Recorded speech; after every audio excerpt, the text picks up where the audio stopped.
నీకు రణ్వీర్కి సంబంధం ఏంటి?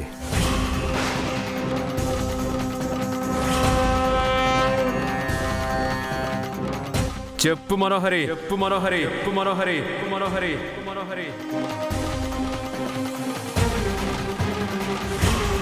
అమర్కి మొత్తం గతం గుర్తొచ్చినట్టుంది. ఇప్పుడు ఎలా తప్పించుకోవాలి?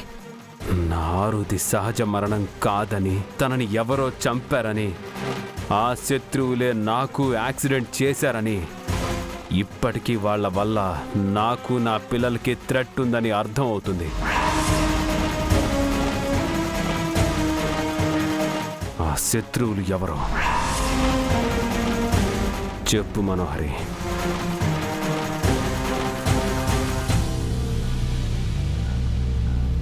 ఈ ప్రశ్నలకి నాకు సమాధానం కావాలి. మీలో ఎవరు నాకు చెప్తారు?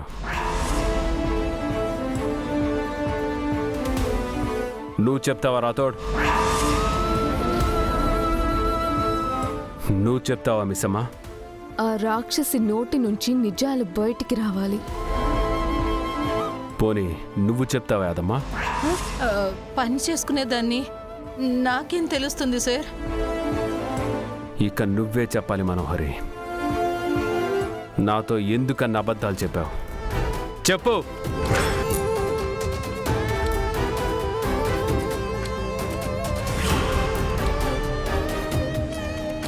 నా టైం వేస్ట్ చేయకు మనోహరి. నా ఓపికని పరీక్షించకు.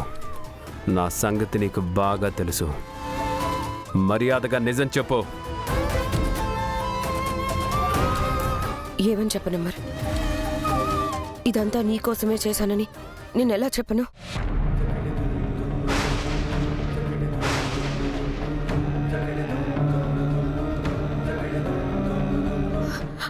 ఆ టైంలో నిన్ను కాపాడుకోవడానికి నాకు అంతకంటే వేరే దారి లేదు అని చెప్పనా?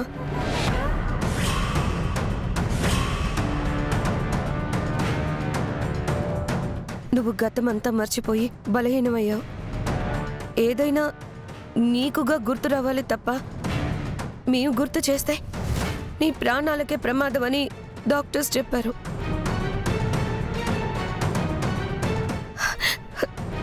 నువ్వు నా ప్రాణ స్నేహితురాలు ఆరో భర్తవి. అది బ్రతుకున్నంతకాలం నన్ను బాగా చూసుకుంది. నిన్ను పిల్లల్ని అనాథల్ని చేసి ఆరు చనిపోయింది. దాని స్నేహితురాలుగా నిన్ను కాపాడుకోవాల్సిన బాధ్యత నా మీద ఉంది కదా అమర్.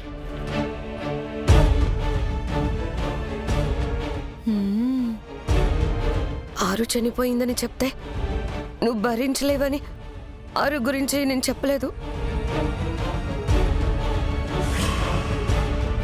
ఆ నలుగురు తల్లి లేని పిల్లలు అయ్యారని చెప్తే నువ్వు తట్టుకోలేవని వాళ్ళ అనాథలని చెప్పాను.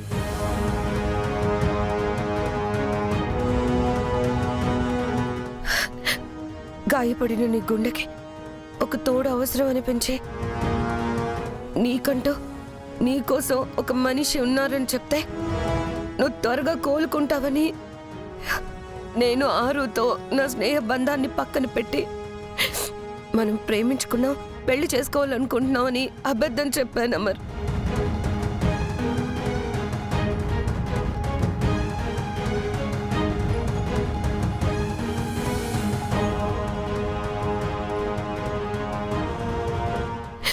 నేనేం చేసినా నీకోసమే చేశాను అమర్. నాకు ఈ ఇంట్లో షెల్టర్ ఇచ్చిన నా స్నేహితురాలు ఆరు కోసం చేశాను.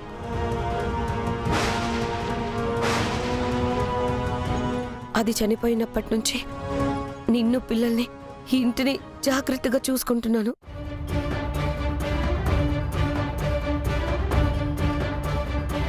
అలాంటి నన్నే అనుమానించి అవమానిస్తావా? నాకు చాలా బాధగా ఉందమర్. నువ్వు నన్ను ఇలా తప్పు పడతావని అస్సలు అనుకోలేదు. I'm sorry Amar. నేను అట్టయ్యాను అమర్.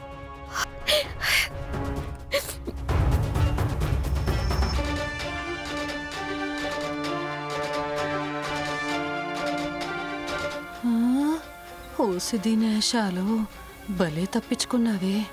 మహానటివే నువ్వు.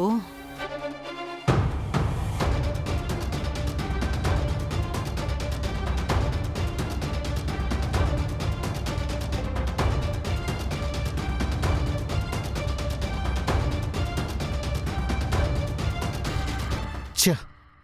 ఆ రాక్షస్ మళ్ళీ తప్పించుకుంది మిస్సమ్మా. అంత ఈజీగా దొరికితే అది మనోహరి ఎందుకోతుందిరా తోడు? ఇప్పుడైనా దొరికిపోతుంది అనుకుంటే తిమ్మిని బమ్మించేసి మహానటిలా కన్నీళ్లు కార్చి వెళ్ళిపోయింది. దాని మొసలి కన్నీళ్ళు ఆయన ఎంతవరకు నమ్మారన్నదే మనం ఆలోచించాలి.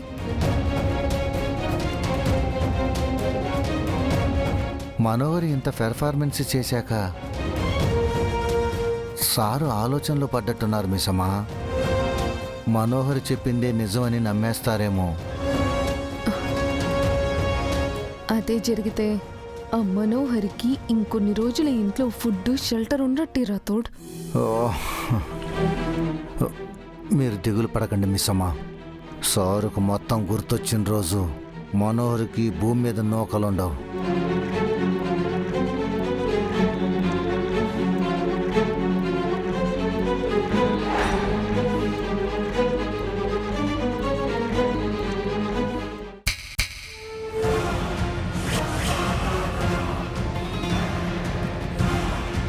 ఏంటి బాగి, ఏదో జరుగుతుందని ఎక్స్పెక్ట్ చేసి ఏమీ జరగలేదని డిసప్పాయింట్ అయ్యావా? నాకు అలాంటి పగటి కలలేం లేవు. ఛ!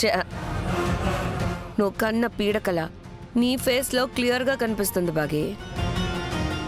6 పిల్లల వరకు గుర్తొచ్చిన అమర్కి ఆ తర్వాత నీతో పెళ్లి, పుజ్జమ్మ పుట్టడం కూడా గుర్తొస్తుందని, 6ని చంపింది, అమర్కి యాక్సిడెంట్ చేయించింది కూడా నేనే అని గుర్తొస్తుందని, నన్ను ఇంట్లో నుంచి తన్ని తరిమేస్తాడని ఆశపడినట్టున్నావు కదా?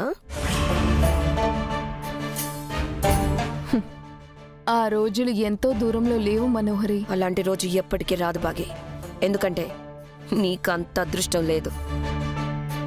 ఇంకా చెప్పాలంటే అమర్ తలరాతలో నువ్వు రాసి పెట్టలేవు.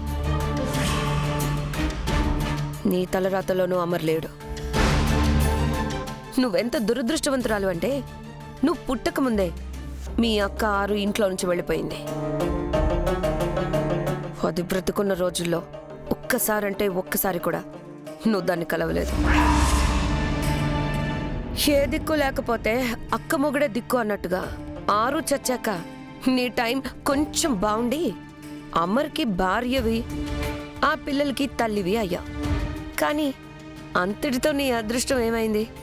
భుజమ్మ పుట్టగానే 5 ఏళ్ళు అమర్కి దూరం అయ్యావు.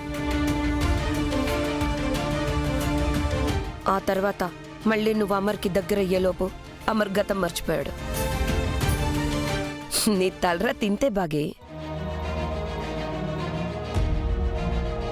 ఇంకెప్పటికీ నువ్వు అమర్కి దగ్గర కాలేవు. నేనుండగా అది జరగనివ్వను.